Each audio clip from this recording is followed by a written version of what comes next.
हिंदू धर्म ग्रंथों के अनुसार कलियुग 4 युगों सतयुग, त्रेता युग, द्वापर युग और कलयुग में अंतिम युग है।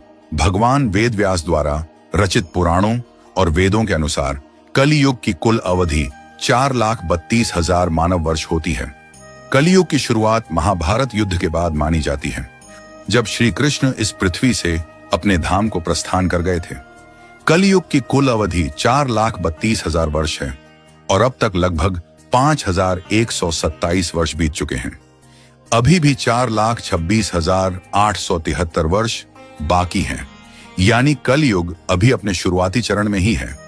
शास्त्रों के अनुसार कलयुग के अंत में भगवान विष्णु का कल की अवतार होगा, जो अधर्म का नाश करेंगे और एक नए सत्ययुग की शुरुआत होगी। शास्त्रों और पुराणों में कलयुग को पाप और अधर्म का युग बताया गया है। इसमें मनुष्यों का नैतिक पतन होगा, धर्म की हानि होगी और समाज में अराजकता फैलेगी। कलयुग में निम्नलिखित प्रकार के अधर्म होंगे। लोग सत्य बोलना छोड़ देंगे और झूठ को अपनाएंगे। अधर्म को धर्म का रूप देकर प्रस्तुत किया जाएगा। सच्चाई और ईमानदारी का महत्व खत्म हो जाएगा। धर्म के नाम पर पाखंड और ढोंग बढ़ेगा। साधु संतों की जगह नकली बाबाओं का प्रभाव बढ़ेगा।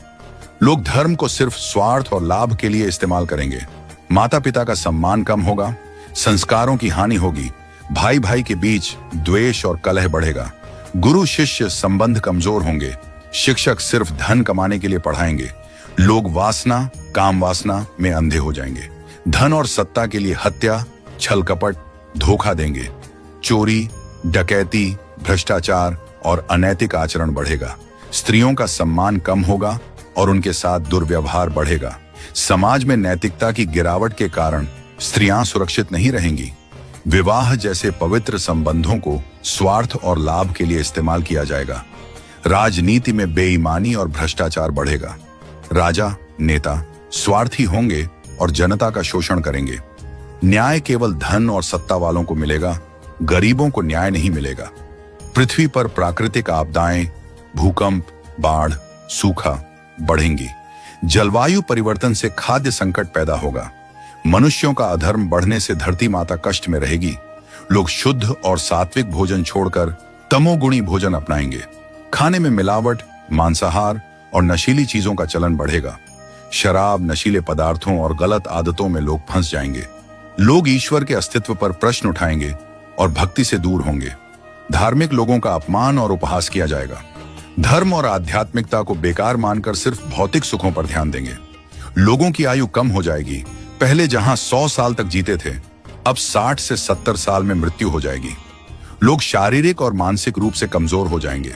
आत्मबल, संयम और धैर्य खत्म हो जाएगा। कलयुग में अधर्म का प्रभाव हर क्षेत्र में दिखेगा। समाज, परिवार, राजनीति, धर्म और प्रकृति। लोग लोभ, क्रोध, ईर्ष्या और अहंकार में फंसकर अपने असली धर्म को भूल जाएंगे। लेकिन फिर भी जो सच्चे भक्त होंगे, वे भगवान का नाम जपकर और धर्म के मार्ग पर चलकर कलयुग के प्रभाव से बच सकते हैं। हरि नाम संकीर्तन ही कलयुग में मोक्ष का एकमात्र उपाय है।